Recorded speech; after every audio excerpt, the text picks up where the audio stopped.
What is up guys, Jake Newbie here. Welcome back to another video, and as promised, we are diving right into whether or not the Sony a7 Mark III is going to be a good option for video shooters. Now, if you are new here, welcome. I make videos all about filmmaking and photography, so if that is something you are interested in, please make sure to hit that subscribe button so you don't miss out on any uploads. So there has been a lot of ranting and raving in the camera world over the newly announced Sony a7 Mark III. There's even current Sony shooters who have recently purchased the A9 and the A7R III that are actually a bit upset at Sony for releasing a camera with such similar features for such a lower price tag. And it's all so true. It's absolutely insane how much potential this camera has for both photographers and filmmakers alike. As a current Sony shooter, I will say one of the biggest issues I have with my A7S and my A7R is the autofocus in video mode. Thankfully, the autofocus is one of the a7 Mark III's strongest points. The a7 III now has an autofocus eye tracking mode that allows the focus to lock onto a subject's eye as they move within the frame. And as you can see here, the transition from one subject to the next looks natural and quite smooth. And I know a lot of video shooters will say they prefer pulling focus manually, but the a7 III is going to be so much better for fast-paced movements and shooting sports. This also means that when shooting on a glide cam or gimbal, you don't have to use a super wide angle lens or raise your f-stop to make sure that your subject stays in focus.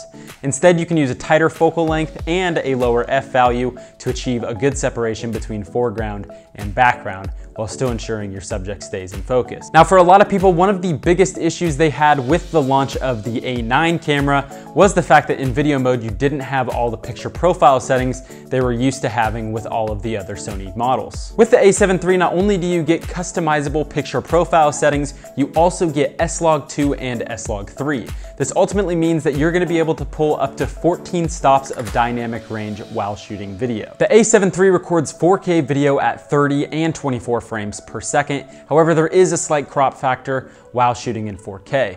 You also have the option to shoot 4K in the slightly cropped mode or the APS-C mode. On top of shooting in the APS-C mode, you can always use Sony's clear image zoom to achieve an even tighter look. At 1080p, you can shoot at 24, 30, 60, and even 120 frames per second. This means you'll be able to achieve buttery smooth slow motion video at 1080p.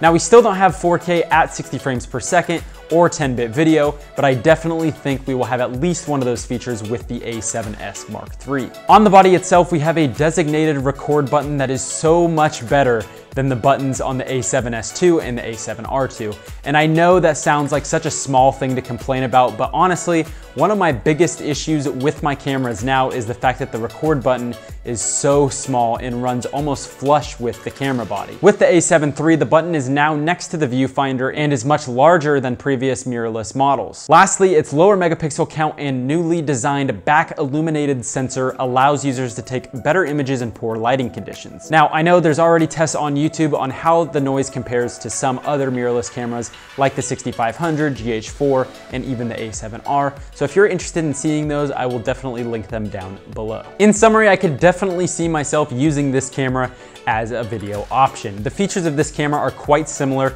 to the better Sony video cameras, but has improved autofocus. And I would love to see how the low light performance stacks up against the a7S II. And if it's close, this camera might be a winner for me. I can't stress enough how awesome this camera is for both photographers and filmmakers, especially at only $2,000. If you guys are interested in learning more about this camera, check out the links below for my full video on the a7 Mark III. That's pretty much gonna wrap it up today, guys. Thank you so much for watching. Make sure to give this video a thumbs up if you enjoyed it. Hit that subscribe button, and we will see you in the next one.